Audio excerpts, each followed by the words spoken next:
This time on 15 Minutes You'll Never Get Back. What's up with those gaseous British beavers? Hey, were you a class clown? Might turn out to be a good thing. And Charlie's got a more realistic wine list that she would like to order from. I'm Dale. And I'm Charlie. All that and more on this episode of 15 Minutes You'll Never Get Back.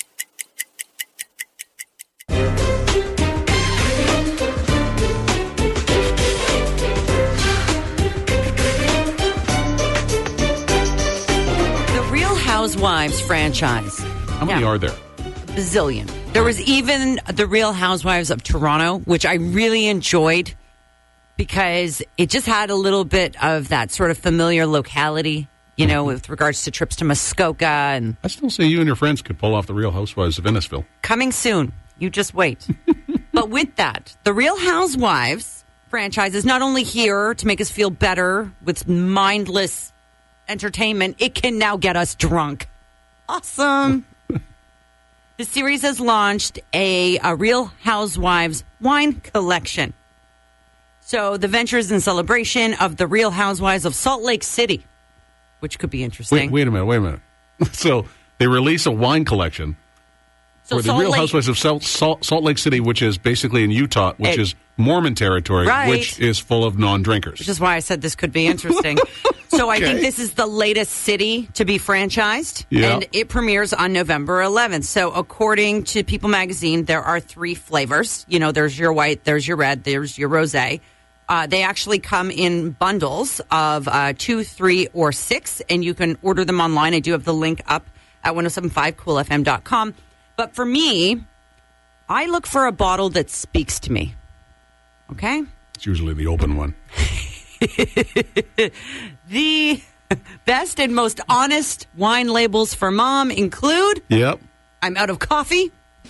I may have had one too many kids. More issues than Vogue. And this one in particular, I ordered by the case, which is I pee when I sneeze. Kind of cold, it'll just get right into your bones, especially when you get a little older. Stop it. It'll be like 3 weeks today. Thanks for pointing that out. It's a milestone for somebody, you know, so we got to celebrate things like this. How I know I'm about to turn 45. How you know? The signs. What are the signs, Gerald? A sneeze requires a risk assessment. Like I clench. I know.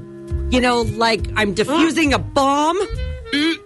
Tighten everything up down below. And hope to God the pea Satan doesn't visit. I don't. The pea Satan. Another reason why I know I'm about to be 45. Yeah.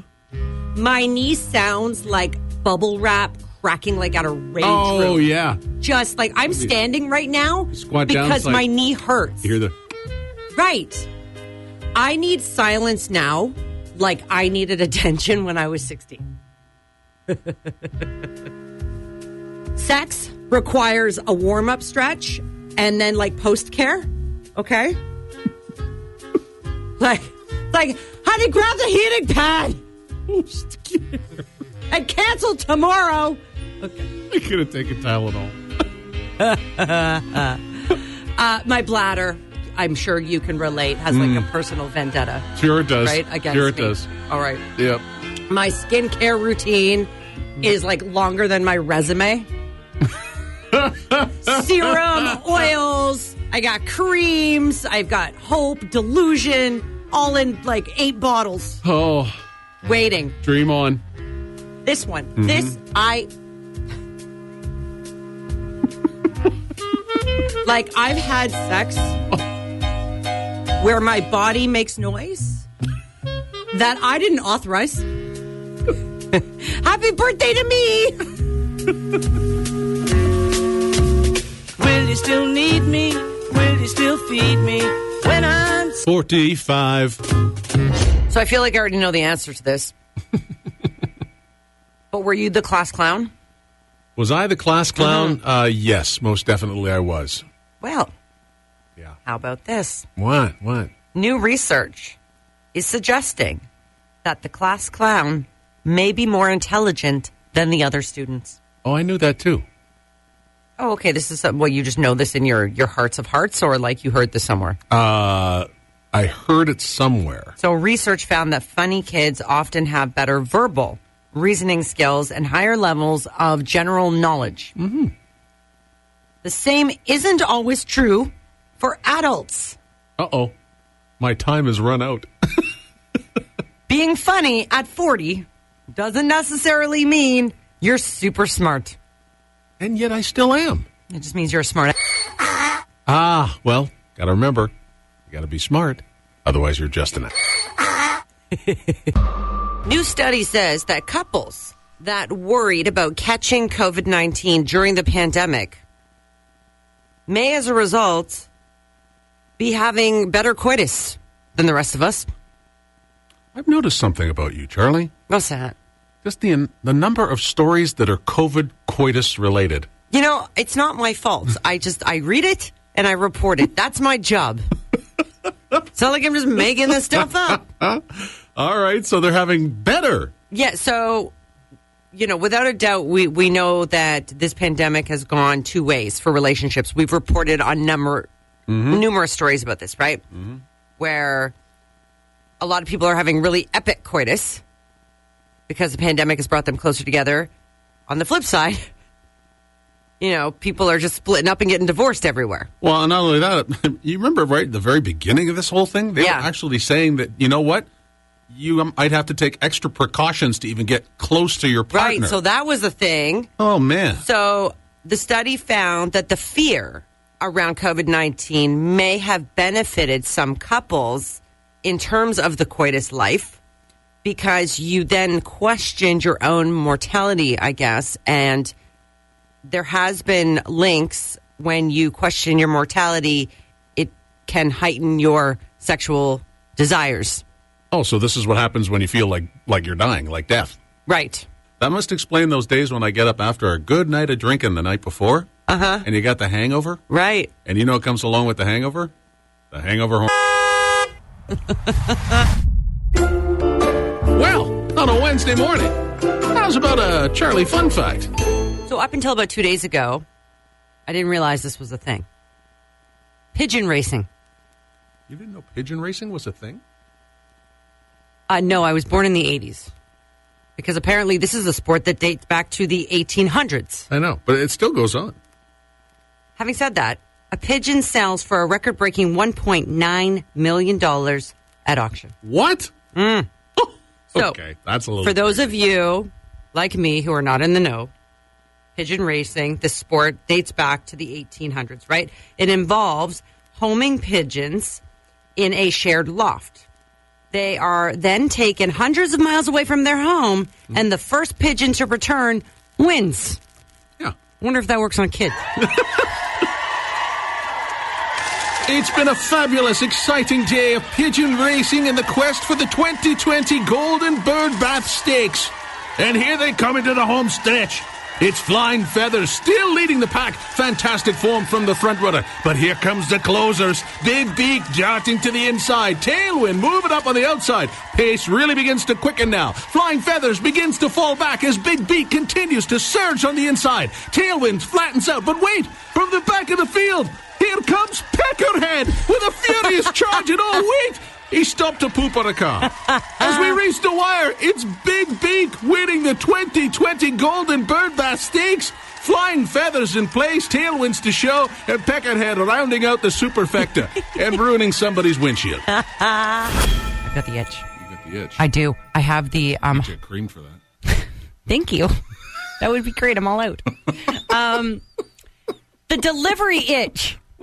So over the last couple of weeks, I've had parcels shipped to my house. Yeah. In which I think is amazing. Now, here's the thing. When you want to order a case of wine, you need to kind of be home for that delivery. Why buy a bottle or something at the store? You just buy a case. Okay. In my defense, sometimes there's wines that are super great that you can't buy at the LCBO. Oh, fine. Okay, so you've got to get them shipped. But the problem is with that is that's some good stuff right there. And you're afraid maybe the neighbors are going to swipe it or, drink it or, something. So wouldn't it be great? Swipe it. You swipe my booze. So wouldn't it be great if the wine bottle could just fit in the slot of your mailbox. Yeah. Well, if you get one bottle, that'll be fine, but you buy by the case. But you'd have to have a big if you have a mailbox. subscription for wine, stay with me. I am going somewhere with this. If you have a subscription, like a newspaper. Wine of the Month Club. Wine of the Week Club. Wine of the Week Club. So there is this company. It's called Garkin Wines, and it's in London, and they're hoping to launch in February, essentially offering you a weekly or 2 or 3 times a week, depending on your pleasure, wine subscription where they have now made bottles rectangle and long and square-like, so they will fit in any mail slot. Whether you have the big bulk, Yeah, the super box, Yeah, or you've just got one of those little old-school mailboxes or even just a slot. Yeah. It is designed with the standard 750-milliliter bottle, square, to slip right through your door. Wow. Brilliant. Isn't that Now, wait a minute, though. You'd have to have something to catch it on the other side, because otherwise you'd come home and have a whole bunch of broken bottles inside. Put a pillow. A wee little pillow. We just put a little pillow. And then it just slots right through, and it's like, because when you get home, there's nothing worse in life getting home from a hard day at the office and realizing you're out of wine. You're just dry. Yeah. There's nothing. But there's also something terrible about coming home and realizing the pillow you put down to catch that big bottle of wine. Well, Fluffy thought it was a good spot to have a nap on. Tina Turner. Yeah, she 50 mil. sold, some will say she sold out, but she sold her catalog. She sold her title for $50 million. And she's not the first to do that. I think Bob Dylan was the first big name. Because usually it's after a star dies. There's this debate in the estate, and then the like record Michael labels Jackson and Prince and Elvis and all all that fight stuff. for it. But it is a little unusual to be like, hey, I'm still alive, but here you go. No, why not? You know what? Right? They know they're sitting on a gold mine. Probably, yeah. And I'm thinking, why not enjoy that gold mine that you've built all this time, right? Right. Hi, you know me, Dale Smith. I've been playing your music for a long time on the radio. And I wouldn't be here if I didn't truly believe that this offer may be right for you. I've been playing your music for years. And we know that you've worked hard to make your song catalog worth what it is. And that's why I'm here to tell you about a way you can enjoy that money now, instead of leaving it to your spoiled, rotten, I'm the offspring of a rock star kids. It's the Chip Reverse Song Catalog Loan. Hey! That's where you get to keep playing your songs whenever you're on tour without having to make any royalty payments. With the Chip Reverse Song Catalog Loan, you get to reap the rewards of a life hard lived. Pay bills, travel, home renovations, Jack Daniels, whatever you need a little extra cash for, it's there. The Chip Reverse Song Catalog Loan. It's like selling out all over again. Call now before someone else in the band beats you to it.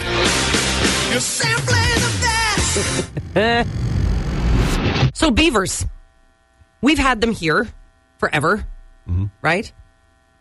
They're almost kind of like a Canadian animal. Well, they are. They are the Canadian. They're the symbol of Canada. I mean, that's why they're on the nickel. They're on the coin. Right. If you're an animal, you make it on a coin. You've made it. You've made it. You've made it. Right. So here's something. Apparently in the United Kingdom, beavers had become like extinct, like for whatever reason. Hats. What? Well, used to make beaver pelts. Or what used to make the fancy... Oh, so is that you what know happened? the fancy tall hats? Yeah. That's what started the whole beaver pelt trade here in Canada. Okay. Was because over in England, the desire for these hats, or the pelts to make these hats, was so strong, that's when they started the whole fur trading thing, and then the Hudson Bay Company, and blah, blah, blah. Capiche. Okay, so the UK basically killed off all their beavers to make hats. That's right. Got it. Yep. Now, through a conservation effort, they are slowly bringing them back. And they are starting reintroducing the British beaver. Amazing. So, Yes. Fun fact, and this is not exclusive to the British beaver. I think this is a beaver thing. What's that? Well, according to experts, Yes. you know how dogs pee like to mark their territory? Yes. Beavers toot. Toot! And very loudly to mark theirs. I thought in your general direction. So, beavers possess a gland near their tail that secretes this oily substance thing to mark their territory. So in that process, it's noisy. So it's the scent, the flatulence, is how beavers communicate. It's more of a squirt than a Yeah, that's how they communicate the presence that they're there. So how do you know that a beaver is nearby? Well, if you I went around the corner and I saw some little rodent trying to light a match.